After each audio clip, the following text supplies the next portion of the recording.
राजनीतिक सिद्धांत, political theory. जो थ्योरी है वो काफ़ी वास्ट होती है एंड पॉलिटिकल साइंस उस थ्योरी के अंदर का एक पार्ट है। ओके, तो आपको ये समझना ज़रूरी है पहले, देन अब शुरू करते हैं। राजनीति, पॉलिटिक्स, पॉलिटिकल साइंस, इसके बारे में बात करते हैं। राजनीति दो शब्दों से मिलकर बना है, राज और नीति।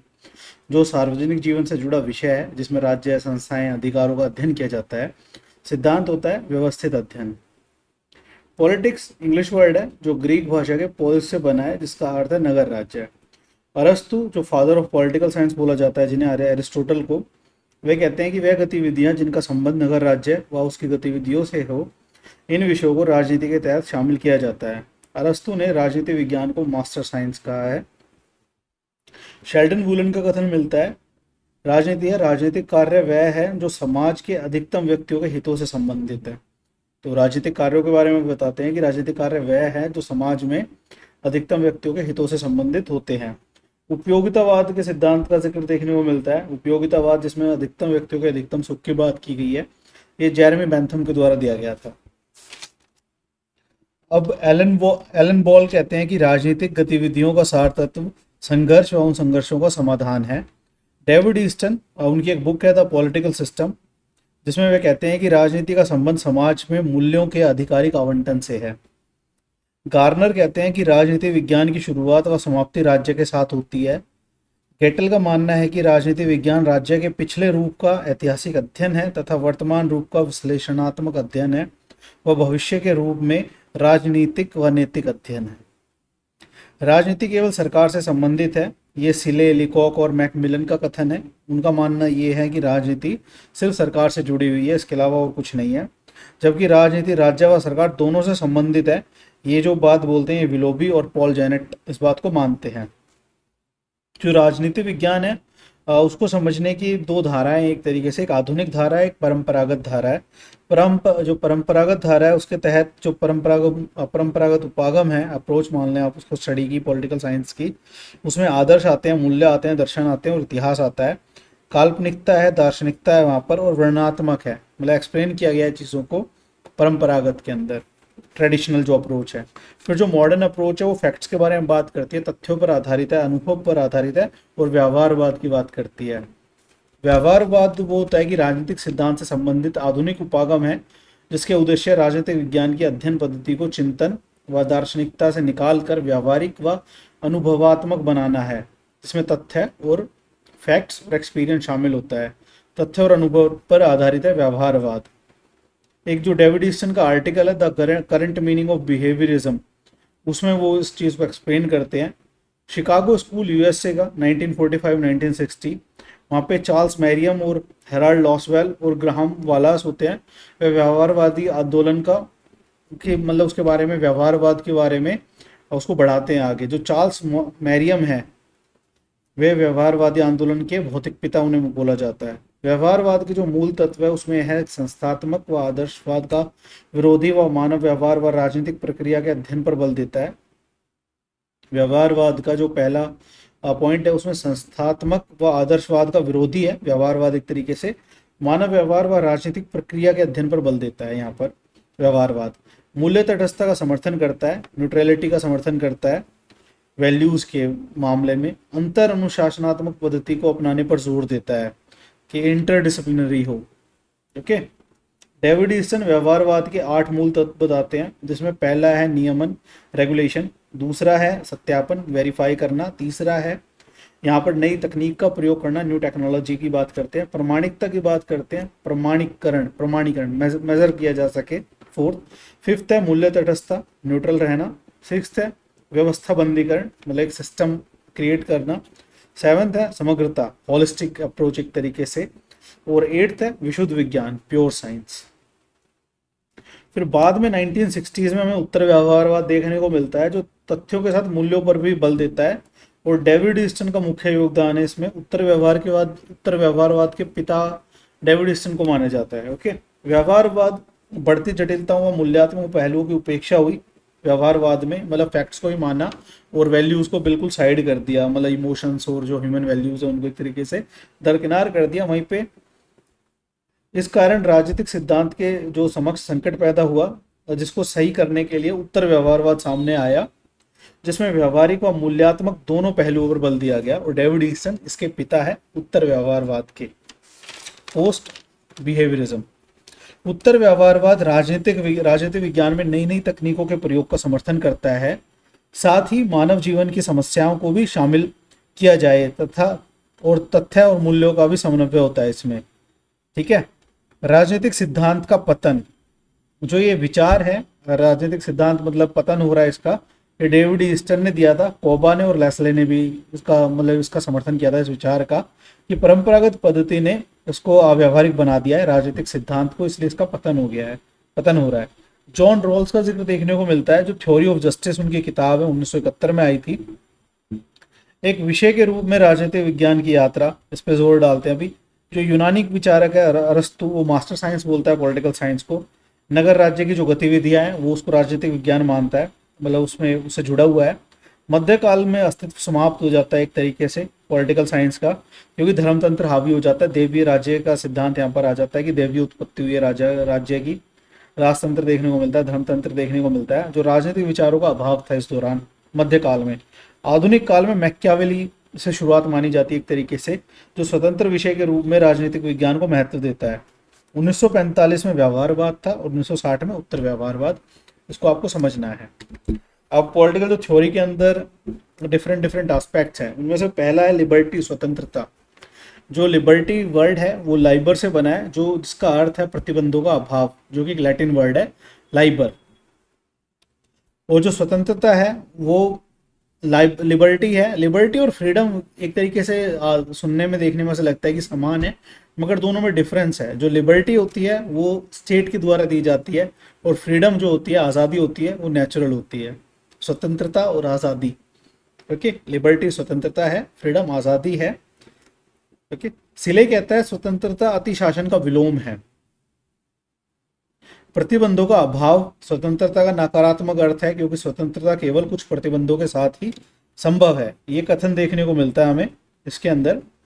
और फिर देखने को मिलता है कि स्वतंत्रता की अवधारणा का विकास मध्य युग में हुआ। प्रारंभ में धर्म व समाज के खिलाफ स्वतंत्रता की मांग की गई तथा कहा गया धर्म व समाज व्यक्ति को पूर्ण रूप से अपने अधीन नहीं रख सकते।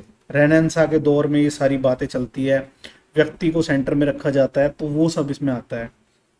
15वीं से 16वीं शताब्दी में स्वतंत्रता का तात्पर्य राजतंत्र के खिलाफ स्वतंत्रता थी, अर्थात राजसत्ता, राजतंत्र, राजा लोगों के विचारों, जीवन को नियंत्रित नहीं कर सकती। 17वीं शताब्दी के बाद स्वतंत्रता बहुमत व सरकार के विरोध में प्रकट हुई। इससे यह माना गया कि बहुमत सरकार लोगों के व्यवहार को नियंत्रित नहीं कर सकती है। फिर मैकीन का कथन देखने को मिलता है। मैकीन कहते हैं कि स्वतंत्रता सभी प्रतिबंधों का अभाव नहीं, बल्कि अतार्किक प्रतिबंधों का अभाव है। GDH कॉल का कथन देखने को मिलता है यहाँ पर। वे कहते हैं कि स्वतंत्रता व्यक्ति को अपने व्यक्तित्व को बिना बाहरी बाधाओं के अभिव्यक्त करने की आज़ादी है। गैटल कहते हैं कि स्वतंत्रता वह करने या भोगने की सकारात्मक शक्ति है जो भोग व करने की योग्य है। जो स्वतंत्रता है वो दो प्रकार की है, एक नकारात्मक और एक सकारात्मक। जो सकारात्मक स्वतंत्रता है उसमें प्रतिबंध लगाए जा सकते हैं। स्वतंत्रता का तात्विक रूप है राज्य का सकारात्मक हस्तक्षेप है वहां पर। इसके समर्थक है Rousseau, Immanuel Kant, TH Green, Laski व बार्कर। नकारात्मक स्वतंत्रता वो है जिसमें प्रतिबंधों का पूर्णतः अभाव है। औपचारिक स्वतंत्रता है, कोई हस्तक्षेप बर्दाश्त नहीं किया जाएगा राज्य का। इसके समर्थक है JS Mill, Bentham, Berlin, Adam Smith, Ricardo and Robert Nozick.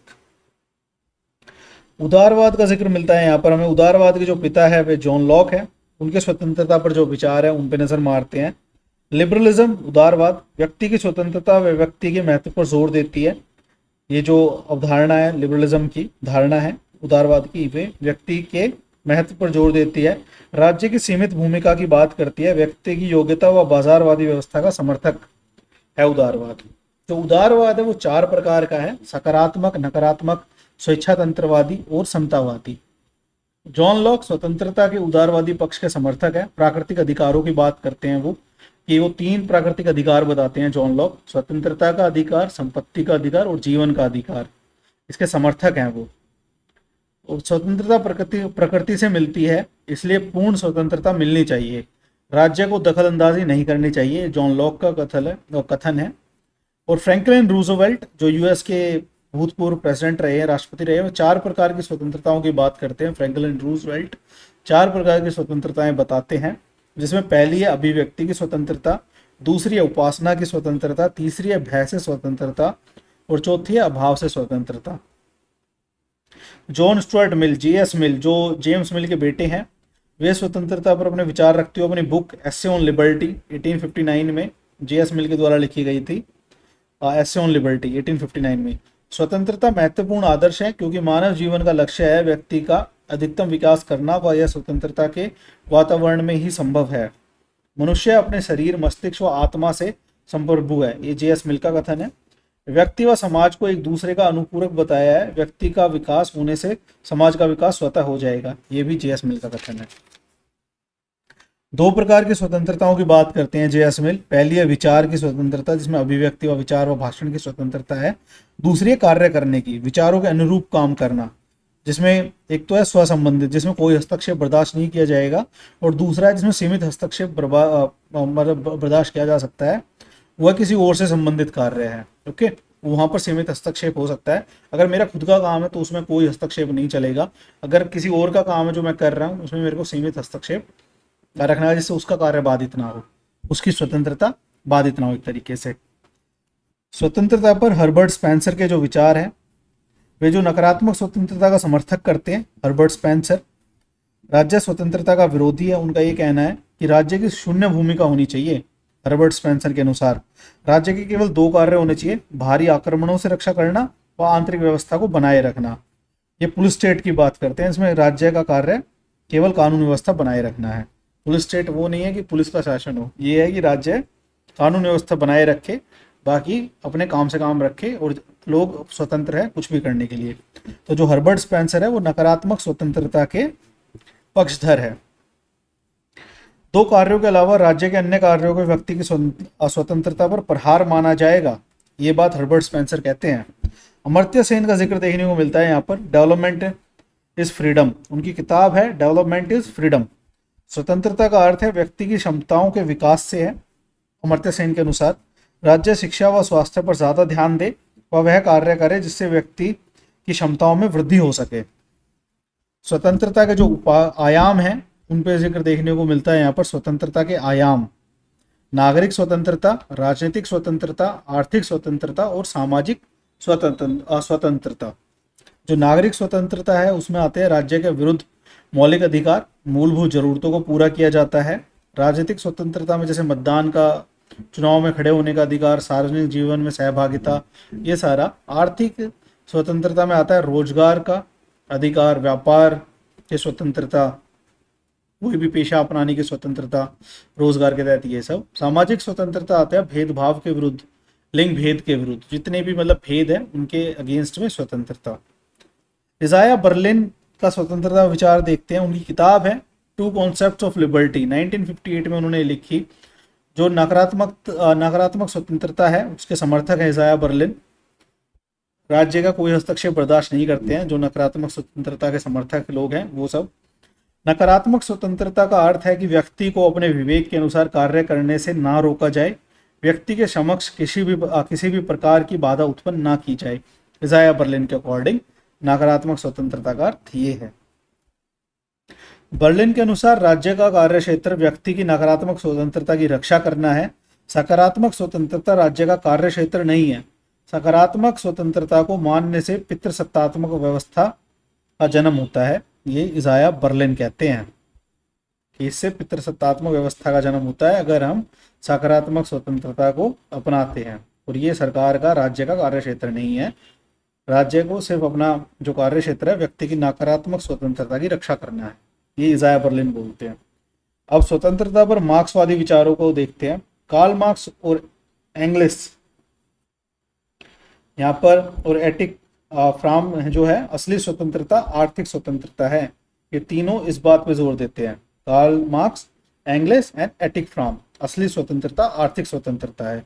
इस विचार के अनुसार आर्थिक स्वतंत्रता असली स्वतंत्रता है। मार्क्सवादी धारणा मानती है कि जीवन को संपूर्णता के साथ जीना चाहिए, जिसमें आर्थिक क्षमता व व्यक्तित्व को विकसित करने के अवसर होने चाहिए। मार्क्स के अनुसार स्वतंत्रता का आशय विवशताओं के अभाव से है तथा व्यक्ति की स्वतंत्रता पर सबसे बड़ा प्रतिबंध आर्थिक कारणों से लगता है। अब जाहिर सी बात है, इसके पास पैसा, वो घूम फिर सकता है, कहीं पर भी जा सकता है। अब मेरा मन कर रहा है मनाली जाने का, पर मेरे पास पैसे नहीं है, ठीक है, और मेरे पास पैसे होते मैं चला जाता, तो उस चीज़ को आप देख सकते हैं यहाँ पर। तो वो कहीं ना कहीं बैरियर है, एक तरीके से आर्थिक बैरियर है। व्यक्ति की स्वतंत्रता पर सबसे बड़ा प्रतिबंध आर्थिक कारणों से लगता है। मार्क्स के अनुसार पूंजीवादी समाज में व्यक्ति दोहरा जीवन जीता है। वहां नागरिक के रूप में समानता मिलती है, परंतु आर्थिक संसाधनों पर मुट्ठी भर लोगों का अधिकार होता है। जैसे बड़े इंडस्ट्रियल्स हैं, उनका कंट्रोल एक तरीके से। स्वतंत्रता का मार्क्सवादी विचार समानता व आर्थिक स्वतंत्रता पर ध्यान देता है।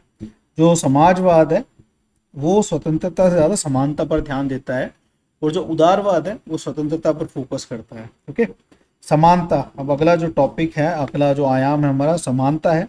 न्यायोचित बर्ताव करना। समानता का अर्थ यह है कि सबके साथ न्यायोचित बर्ताव किया जाए, विशेषाधिकार ना हो, भेदों का अभाव हो, कि कोई भेदभाव ना हो। समानता को विशेषाधिकारों का ना होना, जिसमें विभेद है, प्राकृतिक है और पारंपरिक है। प्राकृतिक भेद तो वो है कि जैसे शारीरिक बनावट में फर्क आ गया लोगों की, ठीक है, और पारंपरिक है जैसे समाज का जिस तरीके से निर्माण हो, जाति व्यवस्था उसके अंदर आ जाती है। एक सकारात्मक समानता की बात यहाँ पे देखने को मिलती है। इसमें पर्याप्त अवसर विकास के मिलते हैं लोगों को, समान परिस्थितियों में समान व्यवहार किया जाता है व असमान परिस्थितियों में असमान व्यवहार। जो ये समान परिस्थितियों में समान व्यवहार व असमान परिस्थिति में असमान व्यवहार की बात है, आप इसको भारत में आरक्षण की व्यवस्था से या यूएसए में जो अफर्मेटिव एक्शंस है उससे बेहतर समझ सकते हैं। ओके, समानता ऐसा आदर्श है जिसमें दासता, अधीनता एवं भेदभावों से मुक्ति शामिल होती है।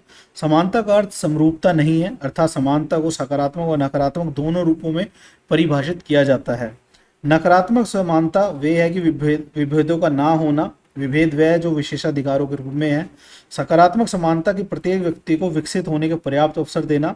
समानता विशेषाधिकारों का अभाव है, लेकिन सकारात्मक विभेद को स्वीकार करती है। वही reservation and social welfare schemes वगैरह, उसके लिए जो किया जाता है रिजर्वेशन वगैरह, वो सब इसमें आता है। समानता के माध्यम से उच्चतम व निम्नतम वर्गों के बीच के अंतर को तार्किक बनाने का प्रयास किया जाता है। कि एक रिच बंदा है, उसके पास, लाइक अब इससे समझेगा कि रिच बंदा है, उसका संसाधन है, वो बढ़िया स्कूल में जाएगा, बढ़िया एजुकेशन लेगा, बढ़िया कोचिंग लेगा, वो इतना स्कोर कर देगा। एक बंदा जिसके पास संसाधन नहीं है, एक बिल्कुल विपरीत स्थितियों में है उसकी, तो उसको वहाँ पे थोड़ा पुश करना बनता है। तो इस तरीके से विशेषाधिकार दिए जाते हैं विशेष परिस्थितियों के अंदर। हेराल्ड लॉस्की का जिक्र मिलता है। उनके अनुसार समानता समतलीकरण की व्यवस्था है जिसमें दो बातों पर ध्यान दिया जाता है, विशेषाधिकारों का ना होना, व्यक्तित्व के विकास के लिए समान अवसरों का होना। ये हेराल्ड लॉस्की का कथन है कि समानता समतलीकरण की व्यवस्था है। समानता की अवधारणा का विकास। इसमें लॉक का कथन मिलता है कि लॉक के अनुसार प्रकृति ने सभी मनुष्यों को समान व स्वतंत्र पैदा किया है, जिसमें कोई व्यक्ति किसी अन्य को क्षति पहुंचाने का हक नहीं रखता है। अमेरिकी स्वतंत्रता का घोषणा पत्र है, उसमें कहा गया कि सभी मनुष्य जन्म से समान है, सभी मनुष्यों को निर्माता ने समान अधिकार प्रदान किए हैं। फिर भी 1964 के दशक में, 1960s 70s में वहाँ पर रंग भेद के खिलाफ लड़ाई लड़ी जाती है, एक तरीके से रेसिज्म के अगेंस्ट जो फेस कर रहे थे वहाँ पर अश्वेत लोगों के खिलाफ जो भेदभाव हो रहा था, वो सारा वहाँ से मूवमेंट खड़ी होती है। मार्टिन लूथर किंग जूनियर उसको लीड करते हैं। देन वहाँ पर अफर्मेटिव एक्शंस देखने को मिलते हैं वहाँ पर। ओके, तो वो सारा चीज़ है। 1789 की फ्रांसीसी क्रांति स्वतंत्रता, समानता, बंधुत्व पर जोर दिया। यहाँ पर मर्यादा व अधिकारों में सभी लोग जन्म से समान हैं, ये बात फ्रांसीसी क्रांति से निकल के आई। आधुनिक युग में समानता को केंद्रीय बनाने का श्रेय रूसो को जाता है। रूसो बहुत क्रूशियल रोल प्ले करते हैं फ्रेंच रेवोल्यूशन के अंदर, उनके जो विचार है, ओके, वहां पर। तो आधुनिक युग में समानता को केंद्रीय बनाने का श्रेय रूसो को जाता है। अब समानता के प्रकारों पर नजर डालते हैं। कानूनी समानता, जिसमें इंडियन कॉन्स्टिट्यूशन में आर्टिकल 14 कहता है कि सब विधि के समक्ष समान है, कानूनों का समान संरक्षण प्राप्त है सबको। राजनीतिक समानता की बात यहाँ पे देखने को मिलती है। दूसरा प्रकार मतदान, चुनाव, लोक पद, सार्वजनिक जीवन, इन सब की। सामाजिक समानता, इसमें जाति, लिंग, धर्म के आधार भेदभाव नहीं हो। आर्थिक समानता, सभी को रोजगार, व्यापार करने के समान अवसर प्राप्त हो। डाइसी रूल ऑफ लॉ की बात करते हैं। समानता का नैतिक आयाम सिद्धांत, ईश्वर ने सभी मनुष्यों को समान बनाया है, सबके साथ समानता का व्यवहार होना चाहिए। समानता के दो रूप हैं, एक तरीके से अवसर की समानता और परिणाम की समानता। अवसर की समानता के तहत आता है कि सभी को समान अवसर प्रदान किया जाता है, समान नियम और प्रक्रिया होंगी, योग्यता पर बल दिया जाता है, पूंजीवादी व्यवस्था समर्थक है इसकी। और परिणाम की समानता जो है, परिणाम को सकारात्मक बनाने पर बल दिया जाता है, वंचित वर्ग के लिए एक तरीके से सभी वर्गों को उचित प्रतिनिधित्व देने पर बल दिया जाता है, समानता स्थापित करना, समाजवादी या कल्याणकारी राज्य इसके समर्थक है। जो अवसर की समानता है उसको समर्थक जो विचारक है उसमें हेराल्ड लॉस्की, जॉन रोल्स और ड्वार्फिन आते हैं। वहीं पर जो परिणाम की समानता की स्वतंत्रता की बात करते हैं वहां पर Rousseau, Marx, R H Tawney ये सब देखने को मिलते हैं। समानता पर अरस्तु के विचार, जो अरस्तु एरिस्टोटल है उनकी किताब है एथेनियन कॉन्स्टिट्यूशन, उसमें वो अपने विचार देते हैं समानता को लेकर। अरस्तु के अनुसार समानता का अनुपातिक स्वरूप सर्वोत्तम होता है, जिसके तहत समान के साथ समान व्यवहार व असमान के साथ असमान व्यवहार को महत्व दिया जाता है। अरस्तु समानता संबंधी संकल्पना केवल नागरिकता प्राप्त वर्ग तक ही सीमित थी। जो अरस्तु की जो समानता संबंधी संकल्पना थी वो केवल जो नागरिकता प्राप्त वर्ग है उस तक ही सीमित थी, और वह केवल पुरुष स्वजनों को ही शामिल करता था इसके अंदर, क्योंकि वो औरतों को, दासों को, श्रमिकों को नागरिकता नहीं देता था, उसमें शामिल नहीं करता था। अरस्तु महिलाओं, दासों, विदेशियों को नागरिकता से बाहर रखता है। नागरिकता केवल पुरुषों को जो राज्य की गतिविधियों में सक्रिय भूमिका निभाते हैं, सिर्फ उन पुरुषों को, ना कि सभी पुरुषों को। शासन करने की क्षमता में प्राकृतिक असमानता विद्यमान होती है, अर्थात प्रकृति ने ही कुछ लोगों को शासक शासित की श्रेणी में विभाजित किया है, ये अरिस्टोटल अरस्तु का मानना है। थॉमस होब्स अपनी फेमस बुक लेवियाथन जो किताब है उन्होंने 1651 में लिखी थी, उसमें समानता के विचार पर अपने विचार प्रकट करते हैं। प्राकृतिक अवस्था में सभी मनुष्यों के मध्य समानता थी। यदि कोई शारीरिक रूप से ताकतवर है तो संभव है कि अन्य कोई व्यक्ति मानसिक रूप से ताकतवर है। प्राकृतिक रूप में सभी मनुष्यों में कार्य करने की समान क्षमताएं पाई जाती है। प्राकृतिक समानता पर तब खतरा उत्पन्न होता है जब कोई व्यक्ति अन्य व्यक्ति पर प्रभुत्व स्थापित करना चाहता है। स्वार्थ, स्वतंत्रता व समानता के लिए खतरा है, ये बात यहाँ पे बोली जाती है।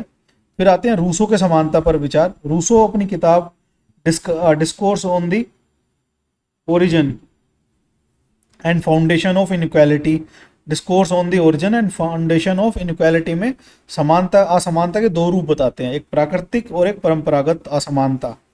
मनुष्य स्वतंत्र पैदा होता है परंतु हर जगह बेड़ियों में जकड़ा रहता है, ये कथन भी रूसो का है। राजनीतिक विचारधाराएं जो अब आते हैं उन पर आते हैं। राजनीतिक जो विचारधाराएं हैं उनमें उदारवादी जो विचारधारा है समानता के संदर्भ में वैधानिक समानता की बात करती है, अवसर की समानता की बात करती है। जो समाजवादी विचारधारा है वो आर्थिक समानता की बात करती है, राजनीतिक समानता की बात करती है। बुर्जुआ वर्ग असमानता को सही साबित करने के लिए विचारधारा का सहारा लेता है, और पूंजीवती जो है संसाधनों पर कब्जा रखा हुआ है, जिसमें पूंजीपतियों का संसाधनों पर कब्जा है, तो असमानता वहां से शुरू होती है।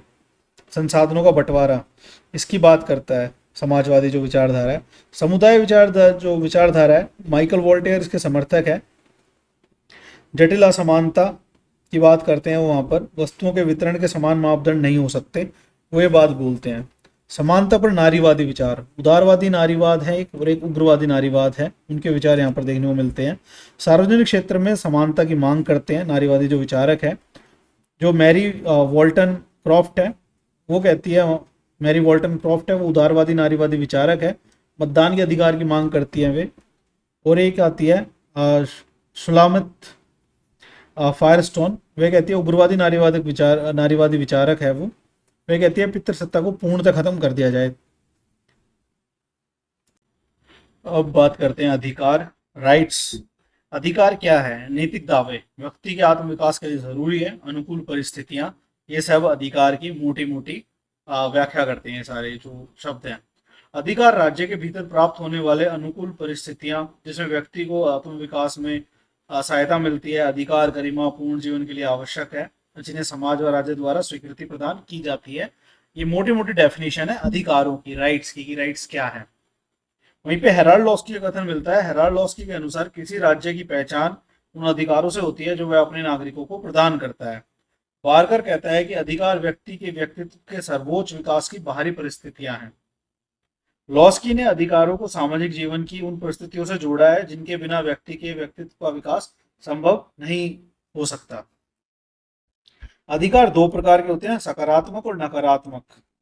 जो सकारात्मक अधिकार है वो राज्य का सकारात्मक हस्तक्षेप होता है उसमें व्यक्ति के विकास के लिए, जैसे शिक्षा, स्वास्थ्य, ये सारा।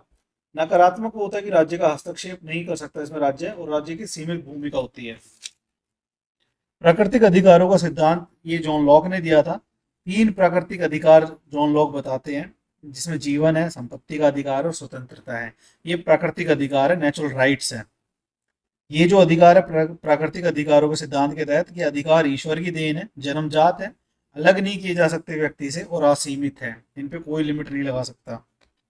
फिर सेकंड है जो अधिकारों का प्रकार, उसमें कानूनी अधिकार है, लीगल राइट्स है।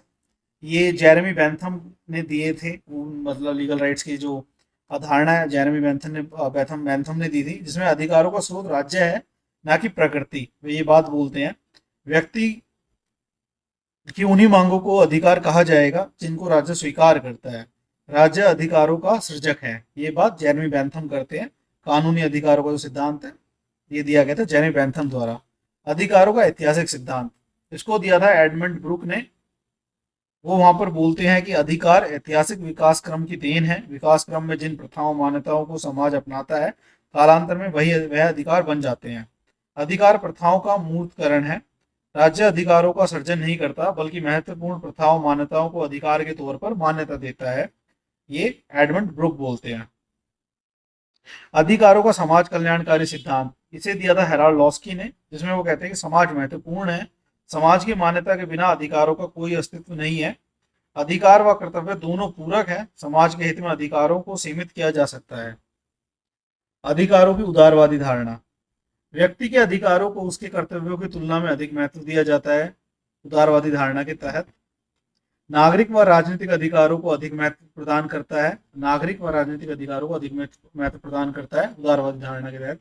व्यक्ति की स्वतंत्रता को महत्वपूर्ण मानता है तथा संपत्ति के अधिकार को ज्यादा महत्व प्रदान करता है। इसके जो समर्थक है उसमें रॉबर्ट नॉजिक, रॉल्स और डॉर्फिन आते हैं। डॉर्किन।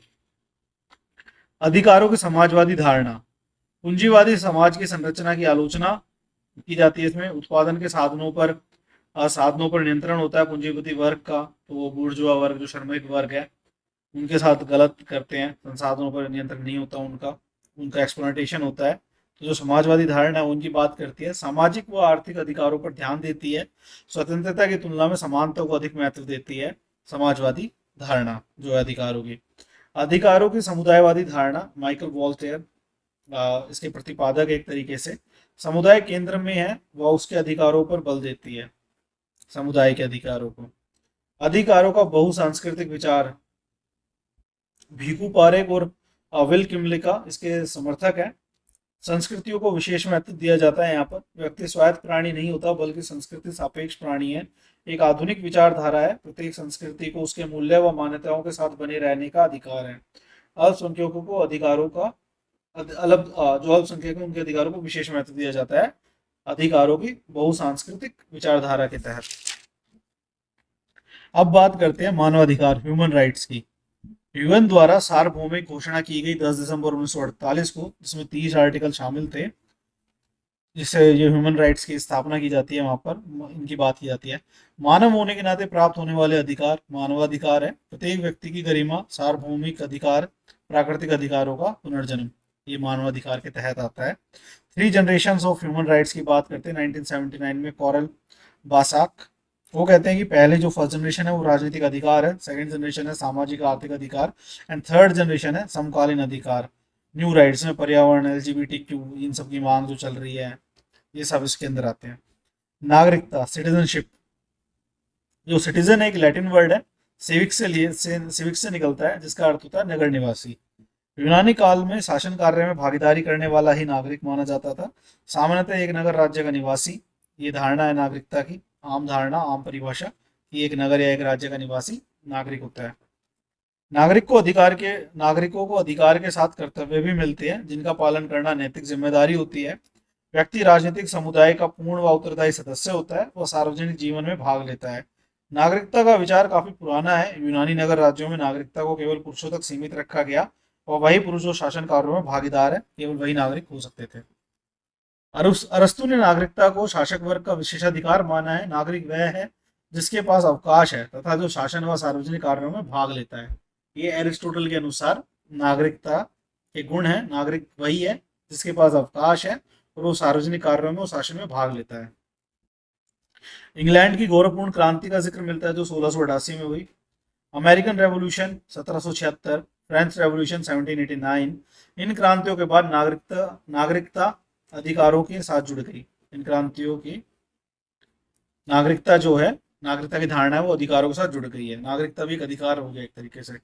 नागरिकता जो होती है वो जन्मजात व देशीयकरण से मिलने वाले कारण होते हैं। औपचारिक नागरिकता होती है, एक तात्विक नागरिकता होती है।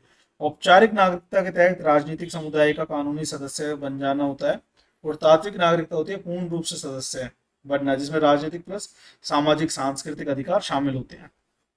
एच मार्शल अपनी किताब citizenship and social class 1950, citizenship and social class 1950 T H. Marshall की बुक है, उसमें वे कहते हैं कि नागरिकता को किसी समुदाय का पूर्ण सदस्यता के रूप में व्यक्त किया है। नागरिकता को अधिकारों के साथ जोड़कर प्रस्तुत किया है। संवैधानिक लोकतंत्र के अंदर विद्यमान अधिकार है नागरिकता, व्यक्तियों को प्राप्त होने वाले राजनीतिक अधिकार, सामाजिक अधिकार जिसमें कल्याणकारी राज्य का विकास हुआ है, जिसको भी प्राप्त है वह नागरिक है। एच मार्शल के अकॉर्डिंग नागरिकता के सिद्धांत, उदारवादी सिद्धांत, बहुलवादी सिद्धांत, स्वेच्छातंत्रवादी सिद्धांत, मार्क्सवादी सिद्धांत और समुदायवादी सिद्धांत। अब इन सिद्धांतों को एक एक करके देखते हैं। जो उदारवादी सिद्धांत है नागरिकता का, वो टी.एच. मार्शल ने प्रतिपादित किया था।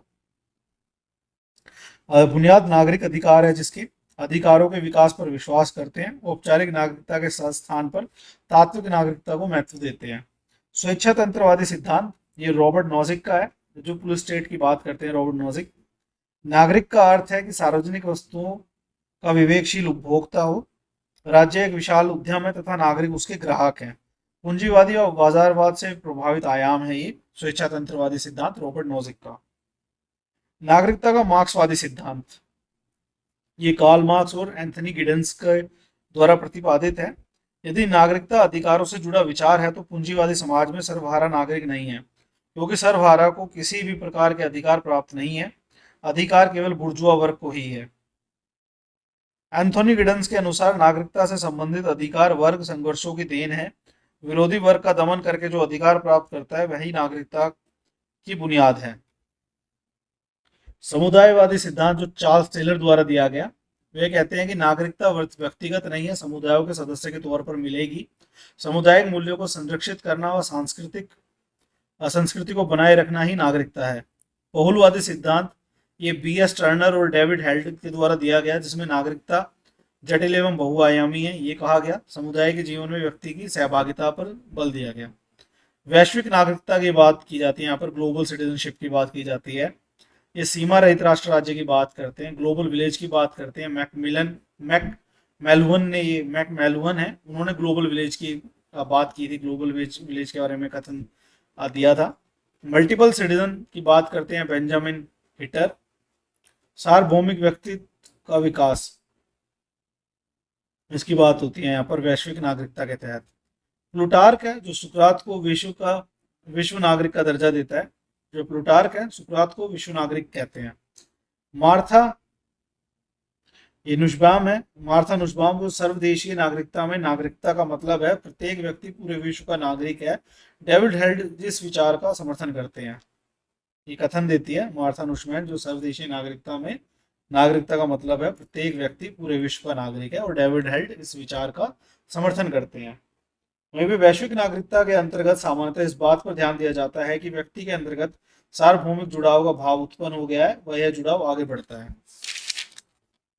भारत में नागरिकता प्राप्ति के प्रावधान, जन्म से नागरिकता मिलती है, वंश या परंपरा से नागरिकता प्राप्त होना, पंजीकरण से नागरिकता, देशीयकरण से नागरिकता व भू क्षेत्र में शामिल होने से नागरिकता। 5 तरीके हैं भारत में नागरिकता प्राप्त करने के। भारत में एकल नागरिकता का प्रावधान है। आर्टिकल 5 to 11 नागरिकता का प्रावधान यहाँ पे देखने को मिलता है। दोहरी नागरिकता, कानूनी रूप से 2 या 2 से अधिक देशों की नागरिकता प्राप्त होना, ये यूएसए, यूके, ऑस्ट्रिया और स्विट्जरलैंड में मान्य है। अधिकार के साथ दायित्व की पूर्ति करना भी अनिवार्य है नागरिक के लिए। डेमोक्रेसी, लोकतंत्र।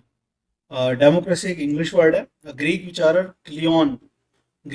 थे क्लियोन, उन्होंने सर्वप्रथम लोकतंत्र का विचार रखा। अब्राहम लिंकन 1862 में जो काफी ज्यादा प्रचलित परिभाषा है लोकतंत्र की वो देते हैं, जनता का जनता के द्वारा जनता के लिए चलाया जाने वाला शासन लोकतंत्र है। ग्रीक वर्ड है डेमोस, डेमोस प्लस क्रेसी, जिसमें आता है जनसाधारण का शासन या सरकार। तो ये डेमोक्रेसी, डेमोस ग्रीक वर्ड से लिया गया है, जिसमें डेमो और क्रेसी दो ग्रीक वर्ड है, उनका जिक्र देखने को मिलता है, उससे डेमोक्रेसी बनता है जो एक इंग्लिश वर्ड है।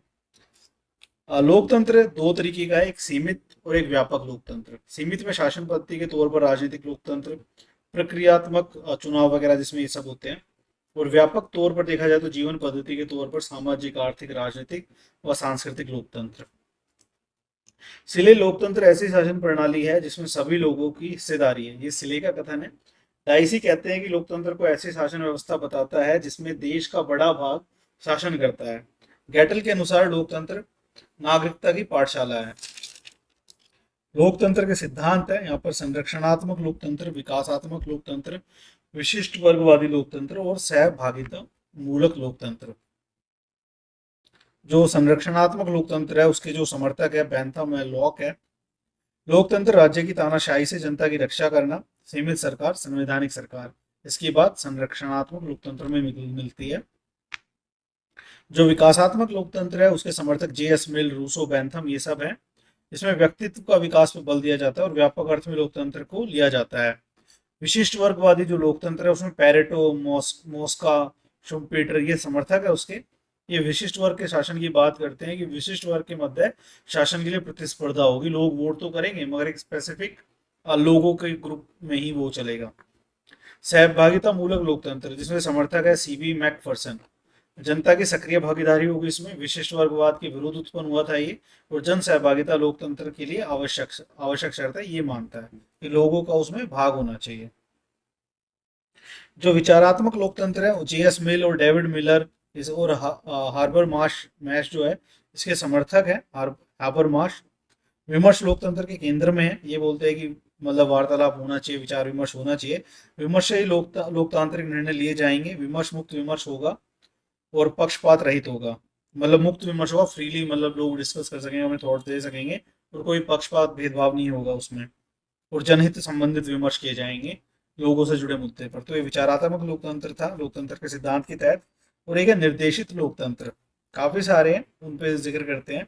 निर्देशित लोकतंत्र जिसमें शासन सत्ता के चुनाव के माध्यम से स्वयं की वैधता प्राप्त कर ले, चुनाव का प्रयोग दिखावे के लिए किया जाता है। इस तरीके की तानाशाही आपको चीन और नॉर्थ कोरिया में मिलेगी। कहने को डेमोक्रेटिक एंड रिपब्लिक है बट ऐसा कुछ नहीं है, एक निर्देशित लोकतंत्र आप इसे मान सकते हैं। उसके तहत ही आते हैं। डिजिटल लोकतंत्र का जिक्र मिलता है, स्मिथ वक्र द्वारा प्रतिपादित है, मॉडर्न डे के अंदर डिजिटल लोकतंत्र देखने को मिलता है। चुनाव में विजय प्राप्त करने के लिए इंटरनेट का प्रयोग करना, प्रचार प्रसार समर्थन जुटाना। लोकतांत्रिक शांति, ये माइकल डब्ल्यू डोले द्वारा दिया गया था, जिसमें इमैनुअल कांट ने समर्थन किया इसका। लोकतंत्र युद्ध को रोकना है, संघर्ष की स्थिति में शांतिपूर्ण तरीकों से समाधान करना। ये लोकतांत्रिक शांति के संदर्भ में कथन थे माइकल डब्ल्यू डोले के। अधिनायकवाद का जिक्र मिलता है, डिक्टेटरशिप। अधिनायक होता है आदेश देने वाला, सर्वोच्च आदेश देने वाला, एक सुप्रीम लीडर, जो नॉर्थ कोरिया में है और चाइना में भी देखने को मिलता है। शासक नियम प्रक्रिया से हटकर अपनी मनमानी करने का प्रयास करता है, लोकतंत्र विरोधी विचारधारा है डिक्टेटरशिप, अधिनायकवाद। राज्य को साध्य व व्यक्ति को साधन मानता है, राज्य के हित में व्यक्ति की कुर्बानी ली जा सकती है। एक दल एक नेता एक कार्यक्रम पर विश्वास किया जाता है, उग्र राष्ट्रवाद समर्थक विचारधारा है। जनता निर्माण के साधनों पर कठोर नियंत्रण रखता है, जनमत निर्माण के साधनों पर कठोर नियंत्रण रखता है। अब आइडियोलॉजीज की तरफ आते हैं हम। यहाँ पे हम देखते हैं रिफ्लेक्शन ऑफ आइडियाज। आइडियोलॉजीज का सिंपली आपको कहना हो कि क्या अर्थ है, तो रिफ्लेक्शन ऑफ आइडियाज है आइडियोलॉजी। इसमें समाज का एक बड़ा वर्ग जब किसी विचार को स्वीकार कर लेता है तो वह विचार धारा का रूप लेता है, वह विचारधारा में बदल जाता है जब बहुत बड़ी मासेस में लोग उसे मानने लगते हैं। जैसे व्यक्तिवाद, उदारवाद, समाजवाद, फासीवाद, नाजीवाद, मार्क्सवाद, ये सब इसमें आता है। व्यक्तिवाद है आधुनिक विचारधारा है व्यक्तिवाद। आधुनिक राष्ट्र राज्य ने जब व्यक्ति के महत्व को स्वीकार किया तब 18वीं शताब्दी उत्तरार्ध में इसका उद्भव हुआ यूरोप के अंदर। E.H. ग्रीन, राज्य का कार्य व्यक्ति की बाधाओं को बाधित करना है, व्यक्ति विवेकशील प्राणी है, निर्णय लेने की क्षमता है उसके अंदर। राज्य के नियंत्रण को सीमित करने की बात की जाती है। राज्य एक आवश्यक बुराई है, ये कहा जाता है व्यक्तिवाद के तहत। उसके समर्थक है Thomas Hobbes, John Locke, Jeremy Bentham, Ricardo and J S Mill. व्यक्ति स्वयं में साध्य है, राज्य व्यक्ति की बाधाओं को दूर करे, बस इतना करे, उससे ज्यादा काम ना करे, अड़ंगा ना अड़ाए। उदारवाद सबसे पुरानी विचारधारा है, राजतंत्र के विरुद्ध इसका उद्भव 16वीं शताब्दी में हुआ था। पूंजीवाद की विचारधारा के रूप में जाना जाता है। उदारवाद, पूंजीवाद, बात एक ही आ रही है घूम के। योग्यता को महत्व दिया जाता है, इसमें चयन की स्वतंत्रता होती है। राज्य को सीमित प्रारूप, जो राज्य का सीमित प्रारूप है उसको स्वीकार करती है विचारधारा। लिबरलिज्म जो है, जो लाइबर वर्ड से बना है, लाइबर का अर्थ है बंधनों का अभाव। और father of liberalism John Locke है, जो प्राकृतिक अधिकारों के जनक भी माना जाता है। प्राकृतिक अधिकारों के जनक और उदारवाद के जनक जॉन लॉक है। तीन प्राकृतिक अधिकार है, स्वतंत्रता का अधिकार, जीवन का अधिकार और संपत्ति का अधिकार, जो मतलब अनलिमिटेड है, इस पे कोई हस्तक्षेप नहीं कर सकता। विशेषताएं उदारवाद की है, व्यक्ति पर आधारित जो चयन की स्वतंत्रता को महत्व प्रदान करती है। स्वतंत्रता महत्वपूर्ण आदर्श है, निजी संपत्ति का समर्थन करता है। व्यक्ति साध्य, राज्य साधन है। व्यक्तिवाद से जुड़ा हुआ विचार, व्यक्ति एक तार्किक प्राणी है, वह निर्णय लेने के लिए स्वतंत्र है। संविधानवाद व सहमति पर आधारित शासन को मान्यता प्रदान करता है। उदारवाद की चार धाराएं, नकारात्मक उदारवाद, सकारात्मक उदारवाद, स्वतंत्रवाद उदारवाद, जिसे नव उदारवाद भी कहा जाता है, और समतावाद। जो नकारात्मक उदारवाद है, लॉक, स्पेंसर, एडम स्मिथ, ये सब इसके समर्थक है और सीमित राज्य की बात करते हैं। व्यक्ति राज्य नियंत्रण से मुक्त रहेगा, इसकी बात करते हैं। सकारात्मक उदारवाद की लॉस्की, ग्रीन, बार्कर, ये सब समर्थक है। राज्य की सकारात्मक भूमिका स्वीकार करते हैं, कल्याणकारी राज्य की बात करते हैं। अर्थव्यवस्था में राज्य की सकारात्मक भूमिका की बात करते हैं। स्वेच्छातंत्रवाद या नवउदारवाद 1970s में देखने को मिलता है। रॉबर्ट नोजिक और बर्लिन और मिल्टन फ्राइडमैन एंड हयाक इसके समर्थक है। सीमित राज्य की बात करता है, कानूनी रूप से कल्याणकारी राज्य का विरोध करता है। और अनियंत्रित बाजार व्यवस्था की बात करता है कि राज्य नियंत्रित ना हो, लोग खुद उसे नियंत्रित करें, मतलब लोगों के नियंत्रण में रहे, व्यक्ति के नियंत्रण में रहे, राज्य उस पर हस्तक्षेप ना करे बाजारवादी व्यवस्था के अंदर, बाजार की व्यवस्था, अर्थव्यवस्था के अंदर। समतावाद के रोनाल्ड डॉर्किन और John Rawls and Amartya Sen इसके समर्थक है समतावाद के। ये बात करते हैं कि नियंत्रित बाजार व्यवस्था हो, कल्याणकारी राज्य हो, समानता पर ध्यान दिया जाए।